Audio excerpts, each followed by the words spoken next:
प्राचीन काल में सत्यव्रत नाम के एक राजा राज करते थे। वह प्रतिदिन पूजा पाठ किया करते थे। उनके पास किसी भी चीज की कमी नहीं थी। वह धन दौलत से लेकर हर प्रकार की सुविधा से समृद्ध थे। हालांकि इसके बावजूद भी राजा की एक अभिलाषा थी, जिसे वह पूर्ण की चाह रखते थे। दरअसल राजा सत्यव्रत को किसी प्रकार से स्वर्गलोक जाने की इच्छा थी। वह अपने जीवन में कम से कम एक बार स्वर्गलोक के सौंदर्य को देखना चाहते थे, लेकिन उन्हें इसका मार्ग नहीं पता था। इधर दूसरी तरफ ऋषि विश्वामित्र अपनी तपस्या के लिए घर से बाहर निकले। चलते चलते वह अपनी कुटिया से काफी आगे चले गए थे। काफी समय बीत गया लेकिन वह नहीं लौटे। इस कारण उनका परिवार भूख और प्यास से तड़प रहा था। राजा सत्यव्रत को जब ये पता चला तो उन्होंने ऋषि विश्वामित्र के परिवार के पालन पोषण की जिम्मेदारी ले ली। कुछ समय बाद जब मुनिवर लौटे तो वे अपने परिवार को कुशल देख काफी प्रसन्न हुए। उन्होंने पूछा कि उनकी अनुपस्थिति में किसने उनकी देखभाल की। इस पर ऋषि के परिवार वालों ने बताया कि राजा ने उनके पालन पोषण की जिम्मेदारी उठाई थी। ये सुनकर ऋषि विश्वामित्र तुरंत राजमहल पहुंचे और राजा से मुलाकात की।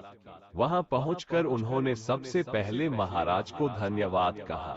इस पर राजा ने ऋषि अपनी इच्छा पूर्ण होने का आशीर्वाद मांगा। राजा की बात सुनकर ऋषि विश्वामित्र ने कहा, बोलिए महाराज, आपको क्या वरदान चाहिए। तब महाराज ने कहा, हे मुनि, मुझे एक बार स्वर्गलोक के दर्शन करने हैं।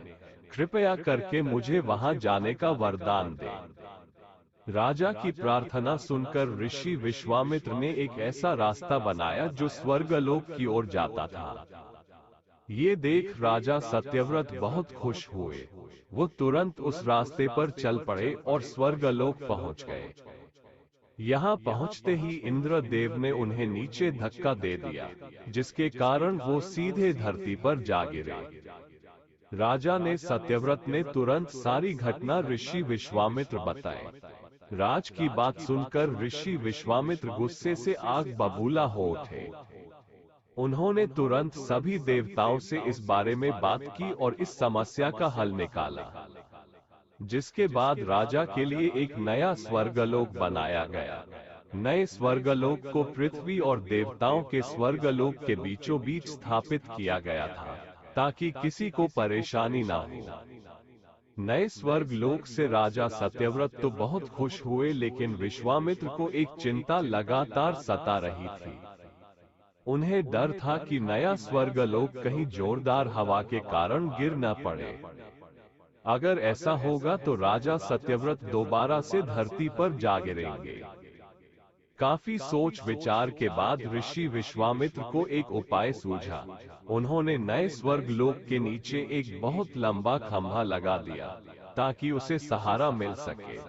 ऐसी मान्यता है कि नए स्वर्गलोक के नीचे लगाया गया खंभा एक विशाल पेड़ के तने के रूप में बदल गया।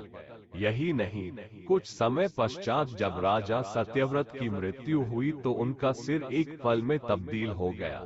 सभी से इस खंभे को नारियल का पेड़ कहा जाने लगा, जबकि राजा का सिर नारियल के रूप में जाना गया। यही कारण है कि नारियल का पेड़ इतना लंबा होता है। कहानी से सीख। इस कहानी से हमें ये सीख मिलती है कि अगर सच्चे मन से किसी की मदद करें तो हमारी हर ख्वाहिश पूरी हो सकती है।